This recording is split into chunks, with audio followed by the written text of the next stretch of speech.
क्या कहा? रघुनाथ जी हाजिर हो, रघुनाथ जी हाजिर हो। और क्या देखा उन्होंने कि चाल लटपटी सी दुपटी सी वृद्ध सी झुकी सी देह शीश धरे धाए। एक ऐसा बुजुर्ग व्यक्ति जो माथे पर चारों चंदन लगाए हुए, एक वृद्ध सी झुकी सी देह, हाथ में छड़ी लिए, चेहरे पर वो चमक है। और जैसे ही आवाज लगाया, आकर के जज साहब के सामने खड़े हो गए। कौन? रघुनाथ जी। हमारे भगवान श्री राम एक भक्त की रक्षा करने के लिए आए हैं और आकर के सामने खड़े हो गए। जज ने पूछा, क्योंकि जज साहब जिस स्वरूप को देखे, उस वृद्ध को जब देखे, वो खुद ही सोच में पड़ गए। ऐसे चेहरे पर दिव्य तेज था भगवान के, माथे पर चंदन लगाए हुए भगवान एक भक्त के लिए गवाह बनकर आए हैं। जज ने पूछा कि क्या भोला ने जब सेठ को पैसे दिए तो आप वहां थे? जज का ये सवाल था किससे? भगवान से, कि जब भोला ने सेठ जी को कर्ज वापस करने आया तो क्या आप उस समय गवाह थे?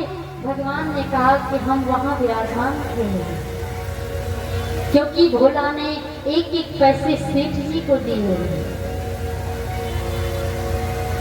मैं वहां गवाह था। उन्होंने, जज साहब ने कहा, प्रमाण दिखाइए, क्या है आपके पास कि भोला ने सेठ जी को पैसे दिए हैं? तो रघुनाथ जी जो सर्वांतर्यामी है, सर्वांतर्यामी भगवान के सामने क्या छुप सकता है? जो अखिल ब्रह्मांड के नायक है, जो सारे जगत को बनाने वाले हैं, आज उन्हीं के सामने ये प्रश्न उठा कि प्रमाण दिखाइए। तो भगवान ने कहा, उस वृद्ध व्यक्ति ने कहा कि अगर आप प्रमाण चाहते हैं तो सेठ जी को यहीं रखा जाए, और सेठ जी जिस ऑफिस में बैठ करके ये बही खाता चलाते हैं, लोगों को कर्ज देते हैं, उनके आप उस ऑफिस में चले जाइए। भगवान दे रहे हैं गवाही, ध्यान से सुनिएगा। भगवान ने कहा उस ऑफिस में आप चले जाइए, 32 नंबर की फाइल में वो पर्ची रखी हुई है जिस पर भोला का हस्ताक्षर हुआ है।